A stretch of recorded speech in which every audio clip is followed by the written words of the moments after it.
POET stock analysis and POET stock predictions for tomorrow and onward. In this 1-minute video, what I'll be breaking down is my exact play. It's taken me 5 years to come to this point.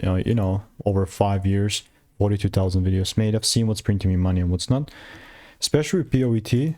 Now, unless I see some sort of a double break or something, there's no way I'm not going to look to buy. And having done videos on this before, which I don't know why, POET, okay. Yeah, I have like one result in the section. How I would look to take things further up is the same way I would do any other ticker, following the rule sets. And unless I see some sort of a double break, there's no way I'm buying, right? And I know people will love to overcomplicate it, but like it's, again, as being the only guy in the space for 5 years doing 42,000 videos, I've seen what's printing me money and what's not.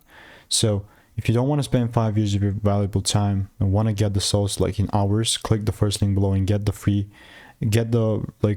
exclusive sauce that's pretty much expiring soon. Risk-free, 1,276 people have already gotten it.